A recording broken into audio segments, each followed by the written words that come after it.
recebê-los em nossa casa, o Grupo Espírita Fraterno Antônio dos Passos, que os recebe com muito carinho, com muito amor, tá? Com muita união, muita paz no coração. Então, para acalmar os ânimos, para dar início aos nossos trabalhos, vamos elevar nosso pensamento a Deus, nosso Pai, a Jesus, nosso Mestre, Antônio dos Passos, o patrão da nossa casa, toda a equipe espiritual que aqui nos assiste, pedindo sempre muita luz, muita paz, muita harmonia, para que os trabalhos sejam feitos da melhor maneira possível, para que todos aqui saiam melhores que quando aqui ficaram. Para finalizar, então, a peça que o Mestre nos ensinou há mais de 2000 anos. Pai nosso que estás no céu, santificado seja o vosso nome, venha a nós o vosso reino, seja feita a vossa vontade, assim na terra como no céu. O nosso cada dia nos dai hoje, perdoai as nossas dívidas, assim como nós perdoamos a quem nos tem ofendido. Não os deixeis cair em tentação, mas livra-nos do mal. Amém. Porque o reino, o poder e a glória para todos sempre, e assim seja. Estou convidando agora o Dr. Delano, por favor, a palavra dos senhores. Muito obrigado. Muito obrigado pela oportunidade do reencontro, revendo amigos. Ah, que coisa boa, né? Unidos pelo ideal espírita, nos convida a refletir sobre a nossa doutrina de amor, de esperança. Agradeço a AME, que faz um trabalho primoroso em Jaraguá, a Aliança Municipal Espírita, promovendo eventos como esse, né? Nos ajudando nesse reencontro, nesse congraçamento. Mas olha só, esse congraçamento sob a égide de Kardec, o mês de Kardec, é o mês da vida do nosso grande modificador. E aqui nós trouxemos, por sugestão da AME, o livro, a obra, a Palavra de Jesus, Ide Pregai, que está no capítulo 28 de Mateus, e no versículo 19. E é interessante, uma evolução do Ide Pregai. Ao tempo de Jesus, a pregação era muito semelhante aqui, dessa forma como está. Né? Os pregadores, os primeiros pregadores, Jesus caminhava, né? Ele caminhava e ele ia com a sua sandália da humildade, assim também foram os discípulos, Paulo e tantos outros. Hoje a pregação se dá pela palavra, mas sobretudo pela ação. É preciso que nós entendamos que, como dizia Tiago na sua única carta, a fé sem obras é morta em si mesmo. Então, a pregação muda por quê? Porque primeiro, nós temos vários meios de pregar. Nós temos a internet, que é aquilo, a fé tem lugar. Nós temos a internet que nos ajuda profundamente. Nós temos também os livros. E aí, quando nós falamos dos pregadores dos tempos modernos, dos tempos contemporâneos, nós ressaltamos o Divaldo Pereira Franco, que está, inclusive, com o seu filme em cartaz, e é um filme que nós temos que ver com os olhos e com o coração. Não é apenas um pregador, é um homem envolvido com a mensagem de Jesus, fazendo um trabalho belíssimo, lá na Mansão do Caminho, na Bahia, das pregações que faz ao longo do mundo todo, mas acima de tudo, a sua pregação fica através de quê? Das obras que deixam para nós, o seu legado espiritual, o seu legado de luz está contido nas obras, inspirado em tantos outros espíritos, mas de maneira muito marcante, por Joana de Ângeles, cuja uma história de vida belíssima. Joana de Ângeles é, na verdade, uma reencarnação de Joana de Cusa, que viveu ao tempo de Cristo, era uma piedosa e uma das pioneiras da doutrina de Jesus, era casada com um homem devasso, um homem muito afeito ao dinheiro, chamava-se Cusa, e ele era o braço direito de Herodes Antipas, que era o rei dos judeus. E curiosamente ele servia aos judeus e servia também aos romanos, tudo pelo dinheiro. E ela convivia com aquele homem num conflito muito grande. Mas ela vai até Jesus e num livro chamado Boa Nova, Jesus recomenda que ela volte ao lar, ela queria abandonar Cusa porque ele não suportava aquele gênero difícil. E aí nesse livro, Humberto de Campos esclarece através de Chico Xavier, que é um diálogo importantíssimo. Jesus fala, você tem débitos com ele de vidas anteriores, retorna. E ela tinha 2 filhos com ele. Os pesquisadores afirmam que o filho mais velho seria Divaldo Pereira Franco, e o filho mais novo seria o nosso querido Nilson Pereira da Silva, e eles vão se reunir depois desse trabalho que nós vimos, né, mais recente na Mansão do Caminho. E aí ela continua com o Susa entra em um processo de conflito político, perde tudo, perde poder, perde dinheiro e morre numa situação muito adversa. Ela cuida dele e ela se torna, ela é uma Patrícia, uma mulher riquíssima, de muita nobreza, mas ela se torna cuidadora, porque ela fica sem recursos e pede a ajuda de Cláudia, que era uma grande amiga, esposa de quem? Pilatos, lembra? E a Cláudia também tinha simpatia pela doutrina, acaba encaminhando ela para cuidar de filhos romanos que tinham um poder muito elevado. Ela volta a Roma e ela começa a viver o seu trabalho e frequentar os encontros das catacumbas, até que ele é preso e levado ao Coliseu. Diante da sentença de morte, ela ia ser queimada viva, com o filho mais novo, que seria o Nilson, né? Ela então, o centurião se apieda dela, porque viu que ela era uma Patrícia e fala: abjura, o que é? Tem lugar aqui na frente. Abjura, tem lugar aqui, por favor. E aí então, veja bem, abjura, ou seja, nega Jesus, renega Jesus, e aí o que ela fala com ele? Que ela seria fiel a Jesus, porque num diálogo na casa de Simão Pedro, muito tempo atrás, Jesus disse que a grande característica do cristão é ser fiel. E o filho, desesperado, pede à mãe que abjure, porque ele não queria morrer, era um pré-adolescente. A partir daí, o centurião fala com ela assim: mas esse seu Jesus só te ensinou a morrer? Ela responde para ele: não, ele me ensinou também a te amar. Olha que coisa linda. E ela parte do plano espiritual e nós sabemos que ela é recebida por Jesus no plano espiritual. Essa mulher, no século XVII, retorna do México como uma mulher bem nascida e inteligentíssima. Chamava-se Juana Inês de la Cruz. Ela estudava em casa, o pai tinha muita condição e ela pequenininha falou com o pai que queria ir para a universidade. Naquela época era impensável, o pai falou: só se você fosse homem. Ela falou com a mãe: então me veste de homem para que eu possa ir para a universidade. Ela começa a estudar com a irmã mais velha, que estudava particular. Ela aprende o latim, o grego, diversas línguas. E aos 15 anos é levada até um vice-rei, uma companhia de uma mulher muito poderosa. O vice-rei se encanta com a cultura dela. 15 anos, a jovem, né, culta. E ela então, a partir daquele momento, ela, com 16 anos, ela integra, então, ela entra numa ordem chamada, ela se torna uma freira, né, vai se chamar só, né, Juana de la Cruz, né? E aí ela vai se tornar uma freira numa ordem das Carmelitas Descalças. Lá não se adapta, deixa essa ordem e vai para a ordem de São Jerônimo da Conceição. Tá? Ela tem um trabalho belíssimo, ela tem uma clausura própria, cheia de livros. Ela, naquele tempo, ela se torna uma grande líder feminista, não no sentido de hoje, que a mulher tem direito sobre o seu corpo, ao contrário. Ela tinha uma visão feminista diferente, uma visão espiritual, de que a mulher e o homem teriam os mesmos direitos. E essa Santa Inês de la Cruz, ela vai se tornar, vai se tornar uma mulher de muita importância, porque ela é considerada a maior poetisa de língua espanhola. Olha que coisa interessante. E o México homenageia ela com a imagem, esfinge dela na nota de 1000 pesos.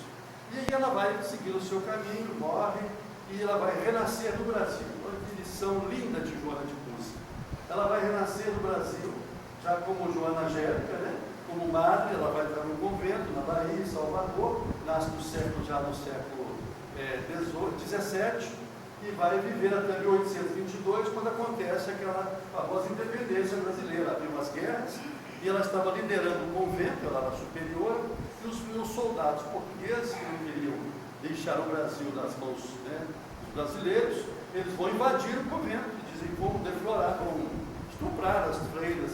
E ela então os recebe no portão e fala com eles: olha, só se vocês passarem sobre o meu cadáver. E nesse momento, um soldado português transpassa ela com uma baioneta.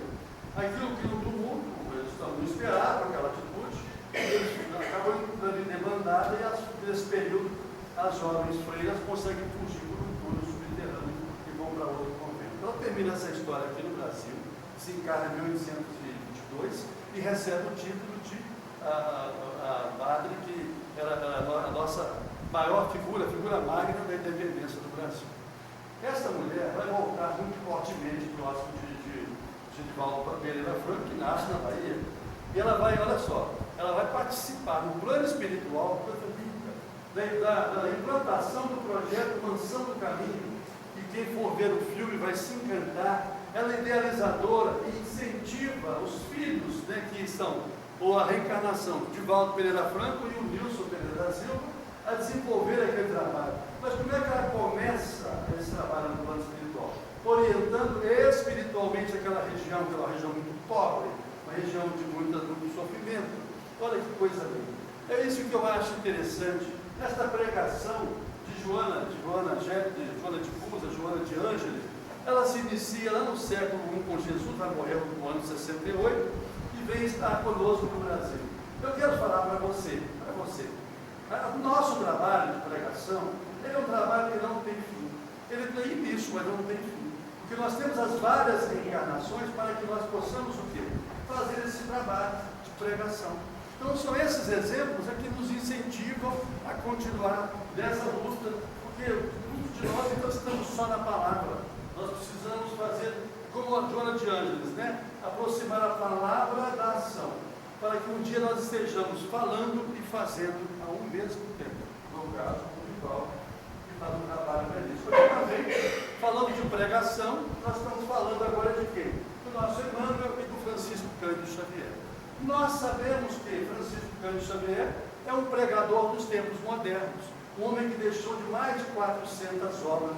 Mas, acima de tudo, o trabalho do Francisco Cândido Xavier está presente em nós, a cada momento, com a sua mensagem, com o seu exemplo, porque o que nós recolhemos dos pregadores é muito mais do que a palavra, é o exemplo. Então, nós vemos esse homem que fez mais de 400 obras inspiradas por Emmanuel, um espírito de luz, um espírito bondoso e amigo. Eu lhe agradeço, amigo. Eu lhe agradeço, Deus. E aí, esse nosso, o Emmanuel, né, que se encanta com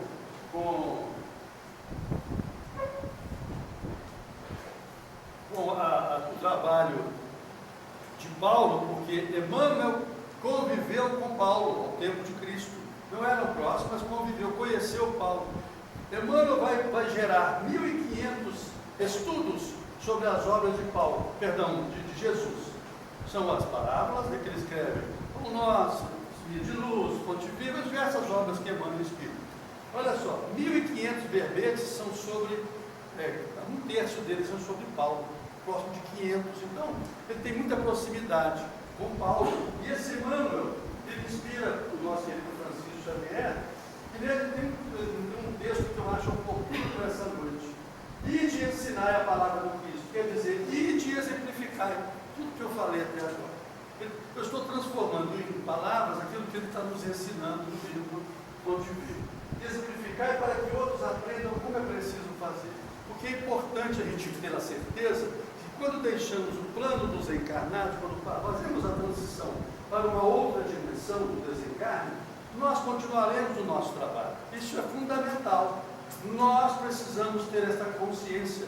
Não nos espera um mundo de angelitude, de harpas, né?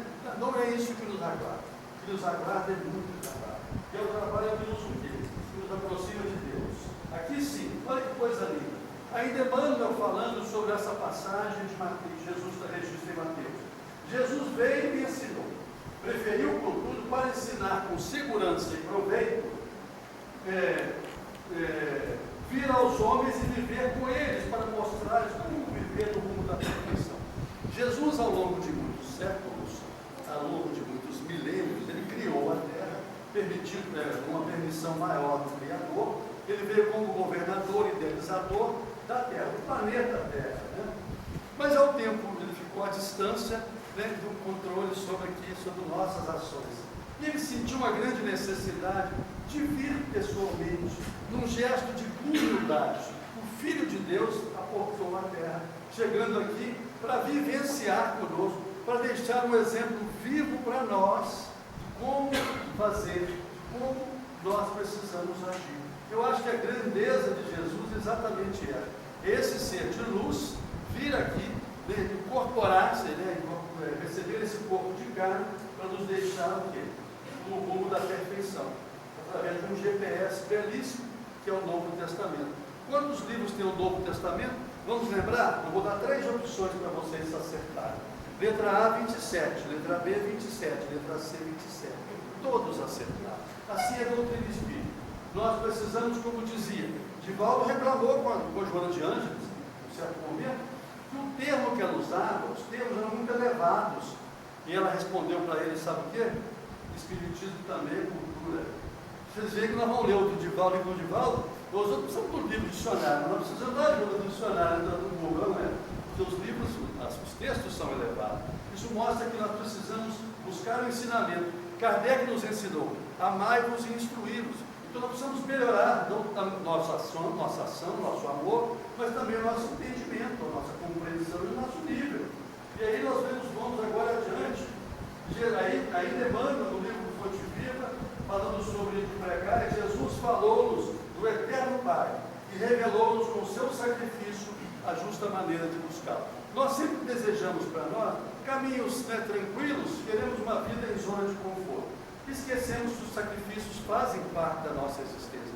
Mas por quê? Porque infelizmente em outras existências, porque nós temos uma única vida, mas temos várias existências. Em existências pretéritas, nós deixamos débitos e retornamos pela misericórdia de Deus para cumprir uma nova trajetória, retificando a nossa existência, correto? Então, por isso ele diz, o sacrifício faz parte.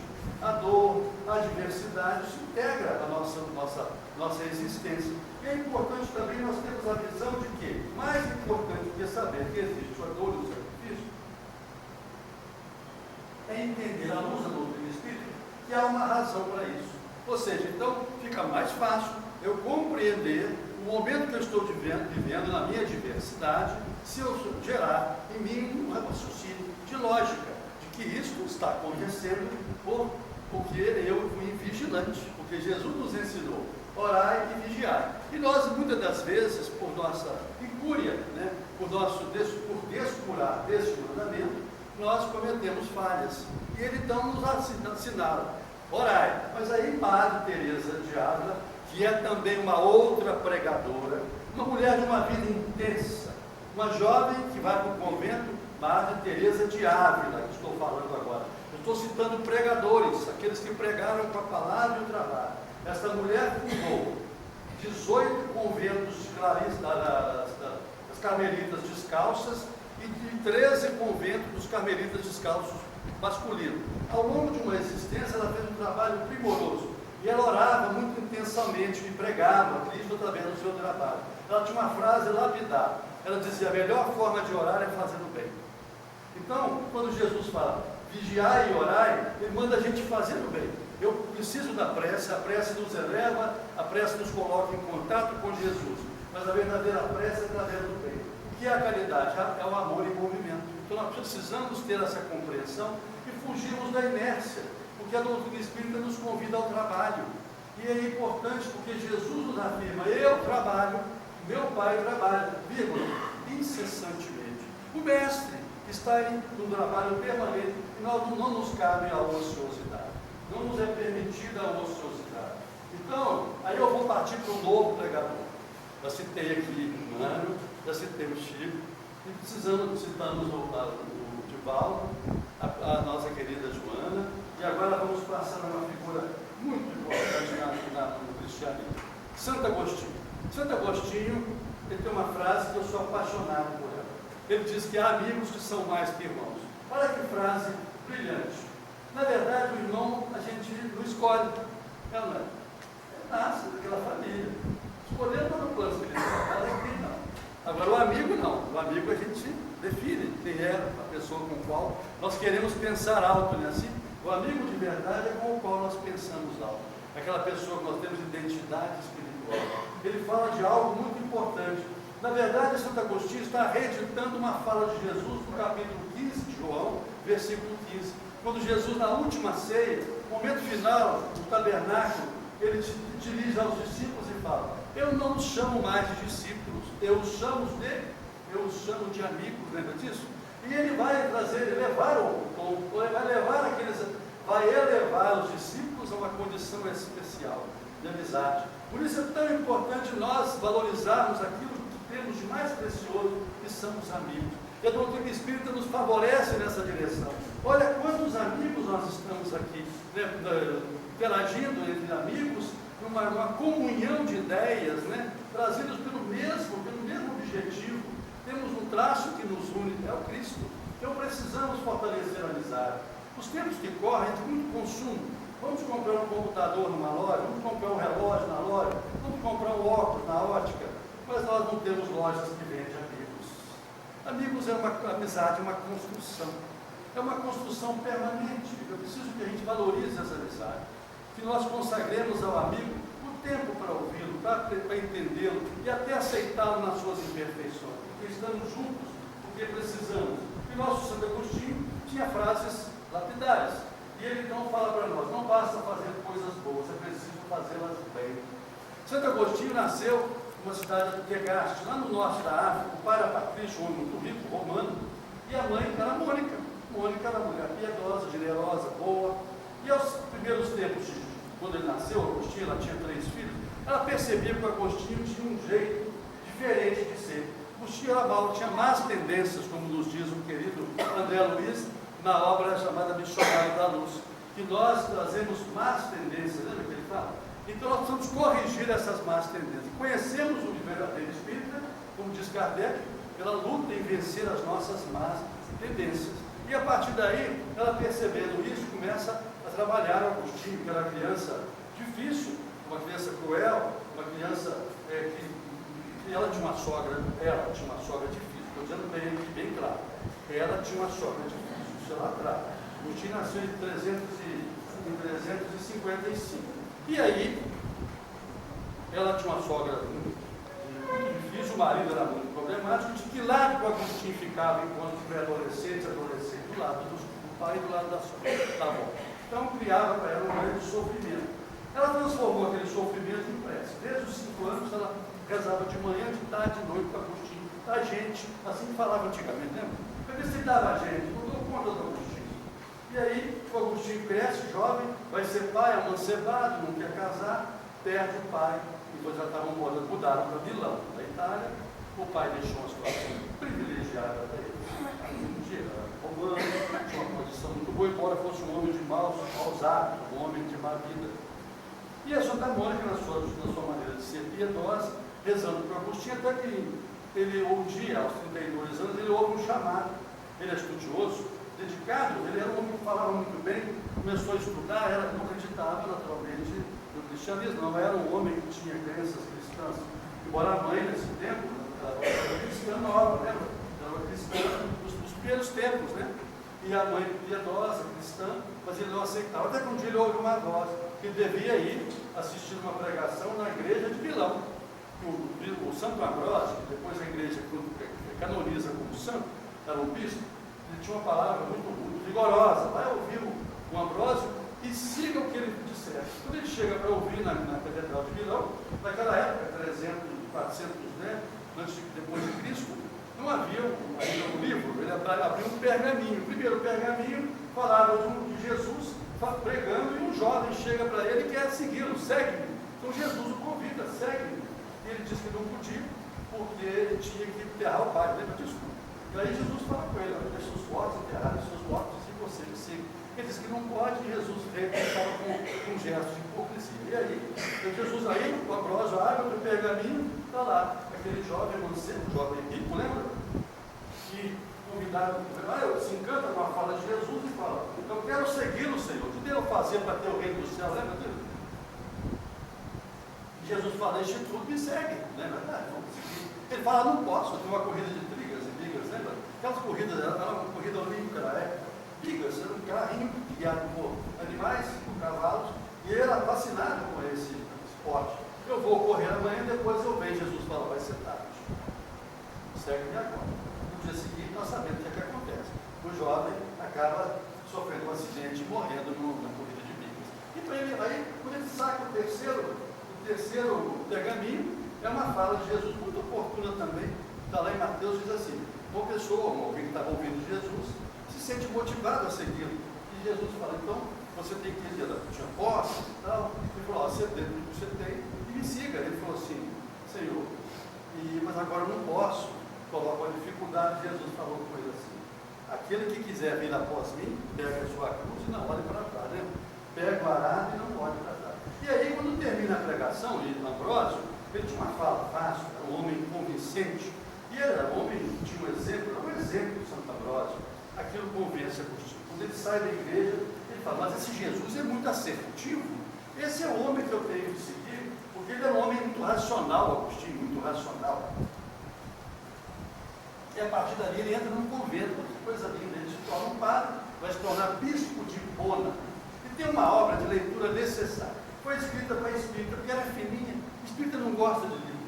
Espírita é preguiçoso. Tem um sedentário físico, tem um sedentário espiritual. Esse livrinho de leitura necessária. A vida de o quê? Do nosso querido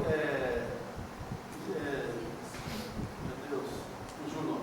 Ele é um grande personagem brasileiro, nasceu aqui no Brasil, mas ele começa a sua história lá com o Alarico. E esse homem que era Gesso Gonçalves, lembra? Esse nome é muito familiar para quem é espírita, porque Gesso Gonçalves, ele viveu no Brasil, no ano de 1902, ele nasceu aqui, ele era um homem de muito assim, humilde, estudou, conseguiu chegar aos 20 e poucos anos a um cargo de tesoureiro no nome Paulo, e lá, aos 27 anos, ele acaba tendo a lepra da época, hoje se chama Hanseníase. E ele então passa a viver um drama muito grande, vai para os sanatórios, mas ele então resgata, ele chega ao final da vida, como ele nega Jesus, tinha uma verdadeira aversão, porque ele sofreu muito com a lepra, com a hanseníase segregada, só que ele conta a história dele. Esse livro resgata a vida e a obra, a vida extraordinária de Gesso Gonçalves. Gente, com a internet hoje é um livrinho fininho, você pega e lê rapidamente. Ele conta a história resgatando desde a primeira experiência reencarnatória de Gesso Gonçalves. Lá, ao tempo de todo o ano 400, existia um rei chamado Alarico. Era um rei bárbaro, era um visigodo que invade Roma. E ele vai sitiar Roma, e nesse ínterim, o imperador romano foge, porque ele era um homem muito bruto, muito violento. Onde ele passava, ele destruía tudo, o Alarico. Alarico é a primeira encarnação de Gesso Gonçalves. Nesse período, ele sitia Roma e vai entrar em Roma, e quando ele entrava, ele transformava num banho de sangue, matava as pessoas e levava todo o ouro que tinha.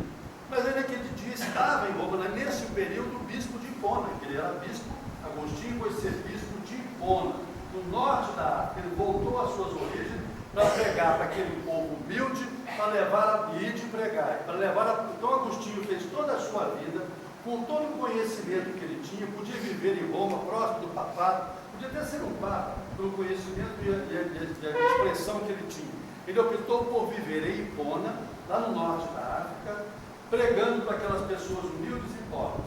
Mas ele vem a Roma, e a coincidência não existe. Gente, acredite, acaso não existe.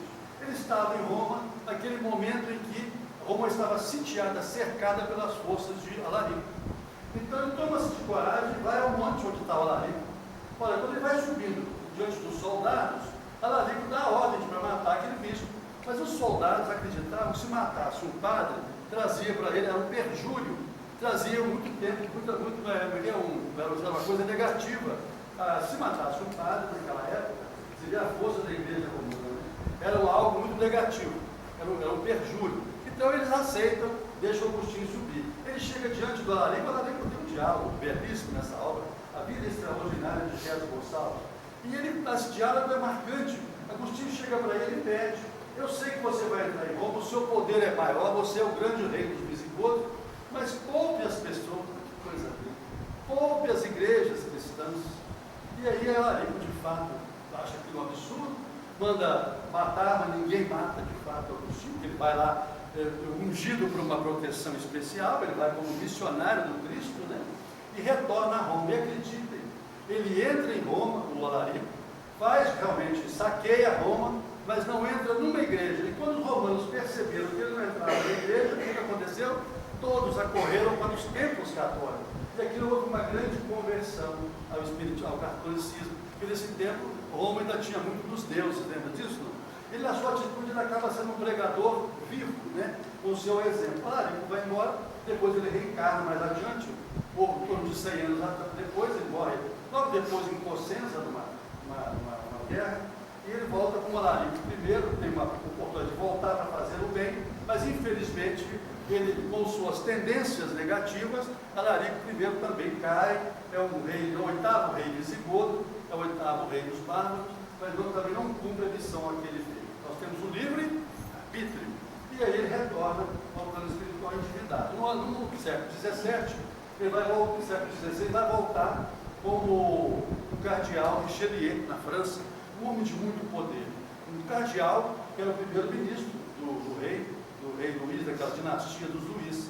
E ele, então, ele utiliza todo o conhecimento que ele tinha do cristianismo para a sua promoção pessoal. Ele dizia que adorava a Deus e a França, nós estamos no mesmo nível.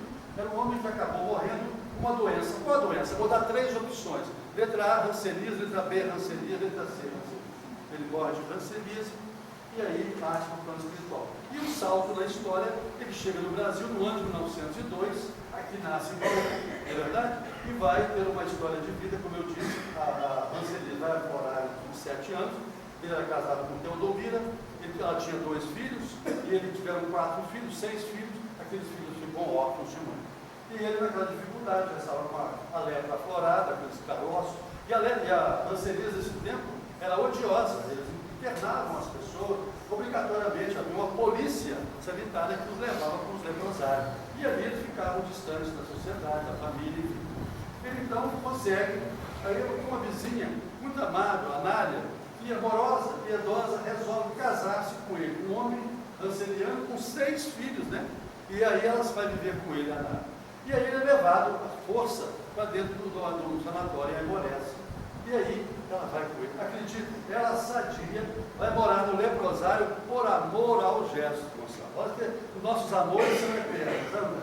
E ela, inclusive, quebra uma regra, porque não era permitido no leprosário pessoas sadias. E ela entra e vai viver com o vai viver até 1943 com ele. Em 43 ela morre e ele então fica viúvo de novo. Mas ali, olha que coisa importante, ele odiava Jesus, ele tinha uma aversão a Jesus. Era o Jesus, era a reedição do Alarico. Ele era a reedição do Alarico I, ele era a reedição do Richelieu, era materialista. Aí em 43, né, a mulher morre, a Rita. No velório dela, aí que é o momento mais importante, é a estrada de Damasco, de Jesus Gonçalves. A estrada de Damasco foi a conversão do Paulo.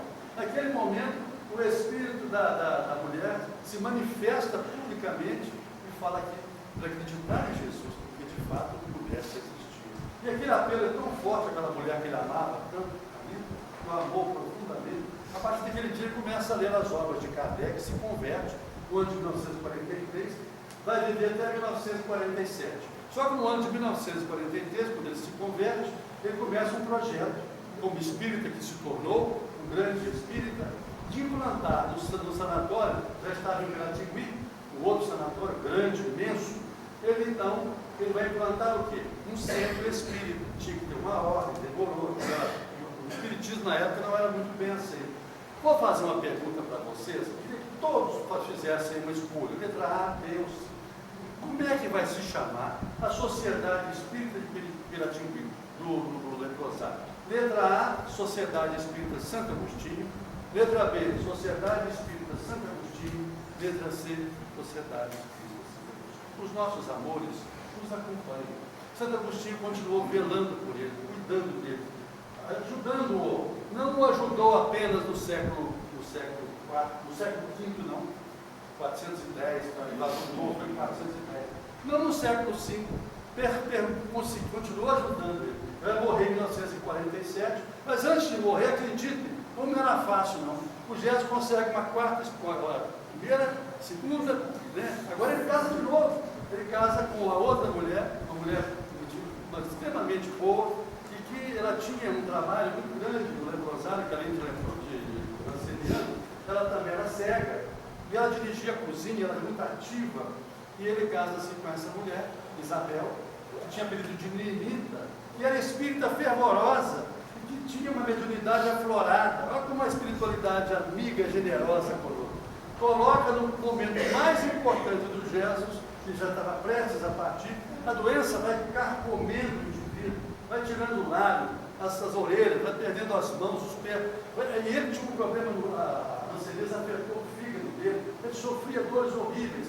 E com aquela crença da doutrina espírita, ele um dia fala: Jesus, se possa existir mesmo, traga uma água para mim e tira a minha dor. E de fato, alguém vai na talha, pega a água para ele, e ele toma água fluidificada, né, naturalmente, e ele melhora da sua dor. São pequenas expressões do Gésio Gonçalves. Acho que a leitura de Gésio Gonçalves é mandatória, porque é o exemplo de pregador dos nossos tempos. Ele não era espírita até os 43, até 1943, com 45 anos, 40 anos, alguma coisa assim, 41 anos. Mas ele, num curto espaço de tempo, ele se transforma e faz um trabalho belíssimo. Só que a sua vida foi de amor, foi de bondade, embora ele renegasse o Cristo. E é isso que eu acho importante, os múltiplos exemplos que nós temos. Aqueles que chegam como Paulo, porque ele dizia: eu, Gésio, sou dois homens em um. Um Gésio Gonçalves antes de conhecer a doutrina, e o outro Gésio depois de conhecer a doutrina. É como Paulo e Saulo, não é verdade, não é? Saulo é um, depois nasce Paulo. E é isso que a doutrina nos pede, que nós nos transformemos, que nós nos melhoremos. O instrumento está em nossa mão, é o que são as lições que a doutrina nos traz através das obras básicas de Kardec, através dos livros que são as obras subsidiárias que chegam a nós. E Agostinho tinha uma mensagem que era a vida dele, ele tinha um sentido para a vida. Agostinho dizia: enquanto houver vontade de lutar, haverá esperança de vencer. Este homem só venceu porque ele tinha o quê? A esperança. Ele era muito devasso, e é um fato interessante, porque ele vai vencer esse desvio de sexualidade. E lá aos 32 anos, ele lutando contra essa má tendência dele, ele entra num ambiente com várias meretrizes, e com mulheres muito bonitas, bem pintadas, ele sente aquela atração, e ele pede a Jesus, ele pensa, ele faz uma prece: Senhor, faz-me casto, mas amanhã. Ele queria um despedido de sorrir, entendeu? Só que de fato isso não acontece, ele supera e tem cuidado para vencer esse desvio e consegue ter um exemplo aqui com a história dele. Aí eu falo para você, ele pregou com a palavra, foi um dos maiores oradores, um dos maiores teólogos do cristianismo. Mas eu quero trazer para vocês as obras de Agostinho, entre tantas que ele escreveu. Cidade de Deus tem algumas edições, tem 30 volumes, essa primeira obra dele. Ele no sono, ele desdobrava no sono, ele ia para um plano elevado e voltava e narrava aquela cidade de Deus, comparada à cidade dos homens.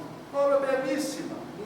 A Confissões de Agostinho é clássico, uma obra clássica, ele contando a sua história de vida, lembra? Ele nos deu um conselho que é basilar. À noite ele nunca dormia sem fazer o quê? O balanço da sua vida. Lembra? O que eu fiz de bom, o que eu não fiz? Nós hoje vamos deitar assim, ó: Pai nosso, está no céu.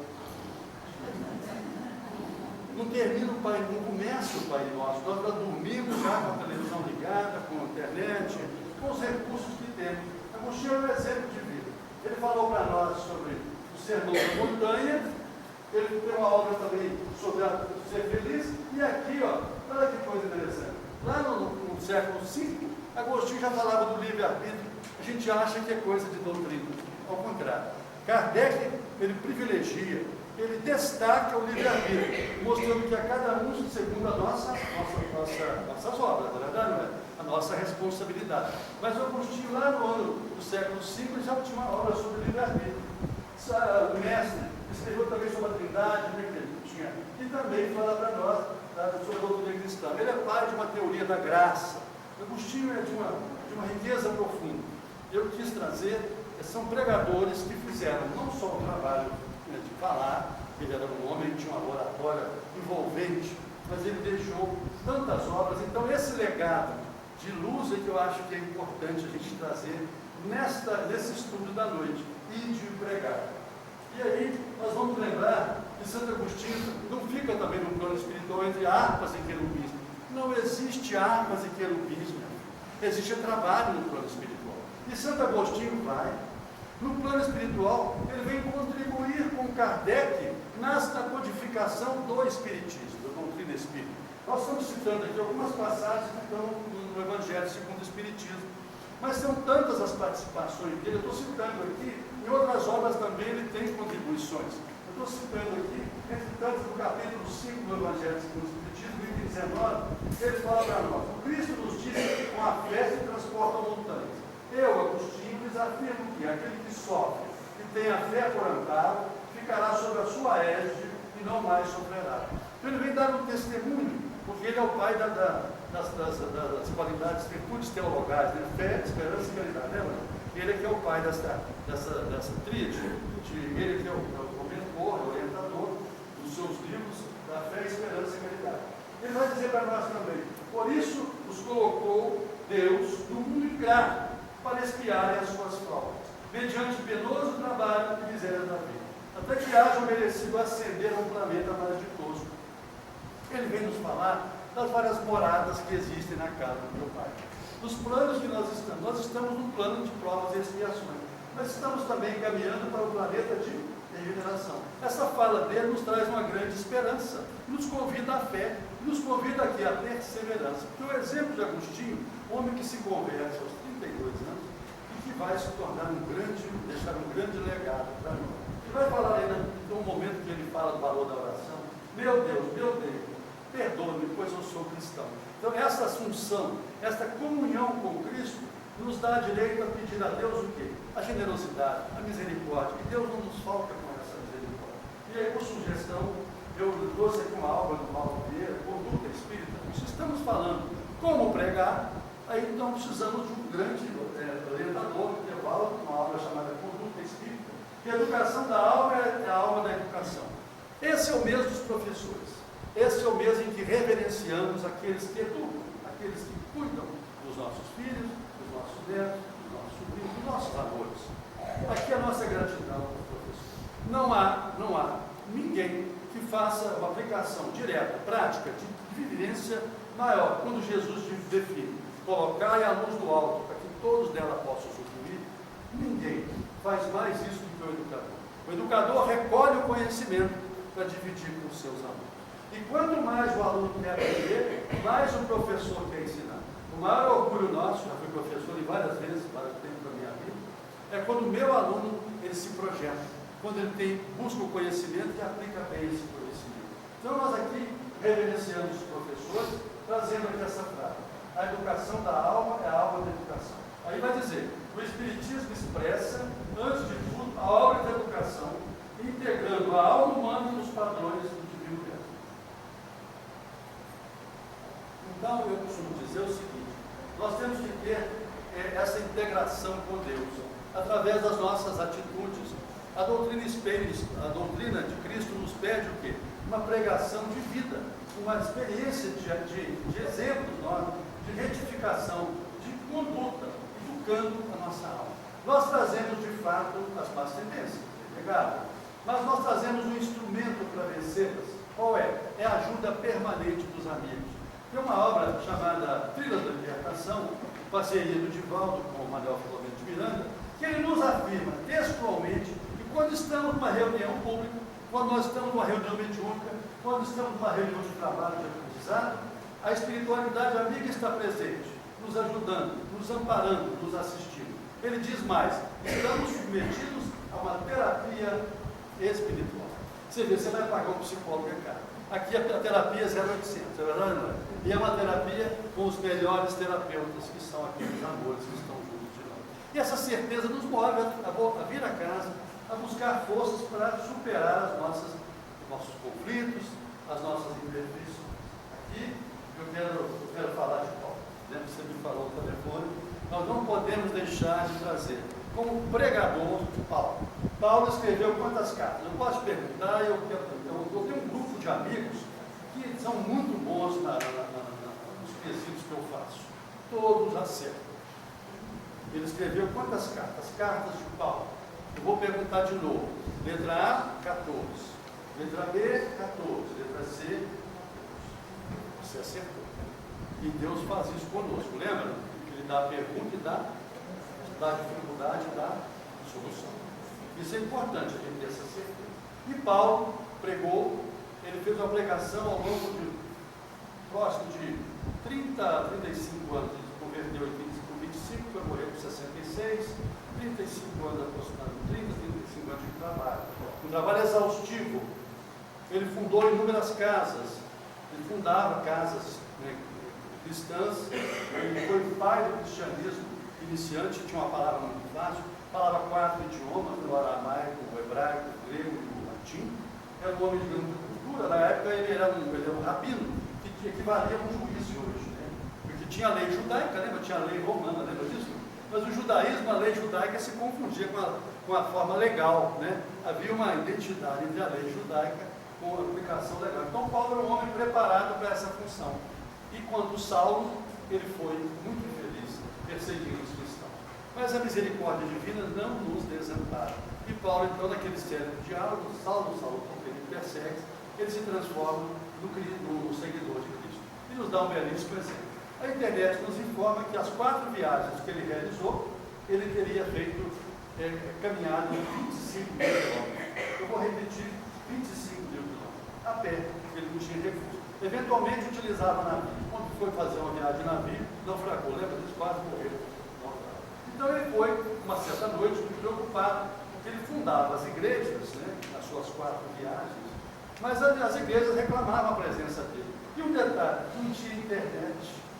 Não tinha internet. Então ele tinha que ir à igreja, mas não tinha como. Um dia ele dormiu em desdobramento, Jesus fala com ele. Esse diálogo é lindo. Vou fazer questão de trazê-lo aqui essa noite. Jesus falando com ele. Não te atormentes com as necessidades do serviço. É natural que não possas assistir pessoalmente a todos ao mesmo tempo. Poderás resolver o problema escrevendo a todos os irmãos em meu nome. Por quê? O valor da tarefa não está na presença pessoal do missionário, mas no conteúdo espiritual do seu verbo, da sua exemplificação, da sua vida. A partir de hoje, doravante, Estevão, que ele usou e levou à morte, né? Estevão, o de Abigail, aquele moderador, permanecerá mais aconchegado a ti e transmitindo dos teus pensamentos. Ou seja, na verdade, as cartas de Paulo eram cartas mediunizadas. Ele recebia, tinha cuidado de receber essa mensagem junto com Timóteo, junto com Tiago, junto com João, junto com Silas, lembra? Junto com aqueles que estavam próximos dele, para que ele tivesse sustentação. É como se fosse uma reunião mediúnica com um médico de sustentação. Olha que riqueza. Os médicos de sustentação de Paulo eram Silas, eram esses espíritos luminares, Barnabé, né? E outros mais. Então ele não era o homem que escrevia as cartas. Ele recebia a intuição e psicofonia, ele passava e o escriba escrevia. O escriba era aquele que escrevia as cartas. E a partir daí, a única carta que ele escreve de próprio punho é a carta aos Hebreus, que questiona-se por causa do estilo. É porque ele ali fala, ele escreve em grego essa carta, e ela foge do estilo habitual. Porém, são 14 cartas de inspiração divina. Por isso elas estão inseridas no Novo Testamento com justa razão. E Paulo é um exemplo de pregação. Então, essa aqui é apenas uma das viagens que ele fez, né? Sempre a pé, vivendo do seu trabalho como artesão. E aí, não falo no livro, recomendo a leitura, porque não é uma obra espírita, mas também é um pregador. Esse homem conseguiu, com esta obra, chegar a 40 olha só, milhões de livros vendidos. Então ele chegou a essa marca histórica de 40 milhões de livros vendidos. Chama-se uma prova do céu. É um médico, Alexandre III, que vive um momento que ele estava muito bem, com 54 anos de vida, não deu um cirurgião bem situado, morava nos Estados Unidos. De repente, ele tem uma febre na madrugada e vai levar ao hospital e identifica sua meningite, mas uma meningite com uma bactéria atípica, muito grave. Ele fica 7 dias em coma entre a vida e a morte, os aparelhos já não usavam mais sinais de vida. Ao 6º dia, a família, os médicos já se reúnem para desligar os aparelhos, a família insiste para ficar mais um dia. No 7º dia, ele retorna como se nada acontecesse. Ora, uma quadra de meningite como esse, tão danosa para o nosso cérebro, ele teria que vir com várias sequelas. Ele teria que vir assim, uma vida vegetativa, quando a pessoa supera isso. Ele não, ele voltou com todos os seus sentidos e trouxe um depoimento belíssimo. Ele fala de uma outra dimensão onde ele esteve, uma experiência de quase morte. Mas diferente dos outros livros de experiência de quase morte, ele nos fala desta outra dimensão, vivenciando e explicando como neurocirurgião onde é que estava o sentido desta visão que ele teve, toda a compreensão do plano espiritual. Ele deu um testemunho lindo, eu considero também, embora não seja espírita, um pregador. Olha a mensagem que ele nos traz. Não era um homem chegado a Deus, ele diz, eu ia à igreja no Natal, uma vez numa festa eventual, num casamento, mas nunca foi um homem assim de frequentar a partir da volta dele, olha o depoimento que ele dá nessa hora. Minha experiência de quase morte me mostrou que a morte do corpo e do cérebro não é o fim da consciência e que a existência humana continua no além do mundo. Gente, isso é música para nós. Essa certeza que nós temos, né? Que a vida continua no além do mundo.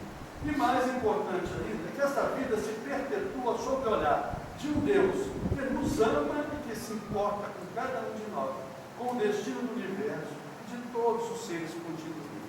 Então eu homenageio o Dr. Eben Alexander, porque ele de fato é um exemplo de vida.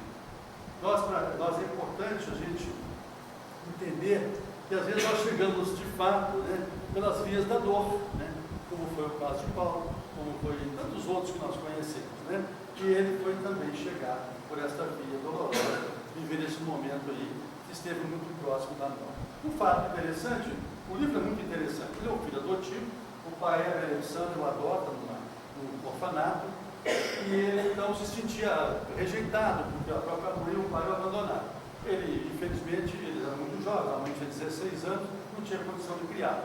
E aí ele não tem contato com a família, porque nos Estados Unidos a lei é muito rigorosa. Mas olha que coisa interessante, mais adiante, e através de um trabalho de pesquisa na internet, ele já casado com 2 filhos, ele tinha 3 irmãs, o pai, o doutor Alexandre II, e a mãe desejavam muito um filho, mas não tinha um filho. Era velho, família, o pai dele, o pai adotivo. Aí eles foram e pegaram uma criança no orfanato, voltaram a irmã mais velha. Aí trouxeram o Alexandre II, e quando ele cresceu, ele falou assim: ó, você não é adotado, nós escolhemos você para adotar. Olha que brandura, olha que suavidade, né? Ele que é criado com muito amor, eles depois, com esse gesto de bondade, aquelas trompas da mãe dele, da mãe adotiva, se abrem. Ela tem mais 2 filhos dela. Isso eu vejo com muita frequência na nossa vida profissional, como mulher. A pessoa quer muito ter um filho e não consegue. Faz tratamento, o dia que adota, vem o filho dela, biológico. Então tem 2 irmãs biológicas. E buscando a família, ele descobre que ele tinha 3, os pais aí mais adiante melhoraram de vida, a jovem cresceu, estudou, o pai formou, eles casaram na frente dos pais, os pais biológicos casaram e tiveram 3 filhos também. Mas ele soube que uma das irmãs dele, a outra irmã biológica dele, havia morrido muito cedo. E ele recebe uma foto dela. Quando ele recebe a foto dela, já voltando dessa experiência de quase morte, ele identifica aquele espírito que o guiou no plano espiritual, que o guiou na experiência de quase morte. Aquela criança, aquele pré-adolescente, que conduzia ele nos planos espirituais, lá no outro, na experiência de quase morte, era a própria irmã que houvera acontecido. Ele não se sente muito amado, porque ele tinha um sentimento de rejeição muito grande. É uma bela obra e é de leitura rápida. É um livro infinito para espírito. 40 milhões de obras. Você não leu ainda? Está na internet. Eu já vou interromper, vou pedir licença para interromper, porque eu recebi uma plaquinha de 5 minutos. Aquela plaquinha na beiradinha do. E se eu não obedecer essa plaquinha dos 5 minutos, não me chamam para voltar. Eu sou apaixonado por essa casa. Quero retornar. Então, eu vou terminar, né, agradecendo muito pela oportunidade que temos, né? Eu ia trazer a história de Fênelon, não temos tempo para isso. Também uma história belíssima, 7 vidas de Fênelon, que é um outro pregador que vai nos ajudar também na doutrina de Jesus, muito nos livros Kardec. Eu queria encerrar agradecendo a oportunidade de estarmos juntos, dividindo este conhecimento que nos torna aptos a nos transformarmos. Porque o conhecimento por si só, ele não tem a capacidade de nos transformar. É preciso seguir as orientações de Agostinho. É preciso termos a persistência. Termino com uma frase de uma grande brasileira. Um exemplo para nós. Uma mulher que deixou uma obra de luz, chamava-se Cora Coralina. Ela dizia, entre tantas falas de Cora Coralina, eu pensei uma essa noite. O conhecimento, o saber, não buscamos com a escola, com os professores, mas a sabedoria nós aprendemos com a vida e com os humildes. Então, nossas homenagens à doutrina espírita que nos convida ao amar e instruir. Precisamos da instrução, mas é para voar. Para a gente voar, a gente quer alçar sempre voos mais altos, não é verdade ou não? Mas para a gente voar, nós temos que ter 2 asas. E ela nos orienta, porque essa mulher vai escrever a sua primeira obra aos 77 anos. Cora Coralina escreve a primeira obra, publica a primeira obra aos 77 anos. E ela é o próprio exemplo da humildade, que a sua atividade era doceira. Ela foi doceira e se transforma nessa grande escritora que aprendemos a reverenciar, a homenagear e respeitar. E ela nos deixa esta mensagem que eu acho muito oportuna para nós. Nós estamos, na verdade, não participando de um mesa espírita, não apenas integrados aqui numa palestra espírita, ao contrário, nós estamos semeando, nós estamos aqui hoje deixando o quê? Uma semente, para que possamos no futuro colhermos aquilo que plantamos. Porque uma coisa nós temos certeza, através da palavra do Mestre, nós vamos colher aquilo que semear, que possamos estar juntos nessa semeadura e nesse cultivo, porque não basta jogar a semente, nós temos que cuidar da semente, nós temos que irrigar a semente, nós temos que transmitir amor para a semente, e assim nós haveremos de conseguir aquilo que nós mais desejamos, que é a nossa elevação espiritual. E vou terminar homenageando uma mulher, o mesmo educador, e agora que ela nos ensina a educar, eu vou homenagear o grande espírito baiano, Deolindo Amorim, em obras de leitura necessária. Deolindo Amorim dizia para nós: a vida poucas vezes nos convida a sermos heróis, mas a cada instante nos convida a não sermos cobardes. Não vamos nos apequenar diante das adversidades. Vamos buscar a ajuda do alto para que possamos nos superar. Porque os exemplos que nós vimos aqui são exemplos de superação. Esses exemplos que trouxemos nos dão o que? Forças para vencer a nós mesmos. Este homem perfeito que adormece. Que Jesus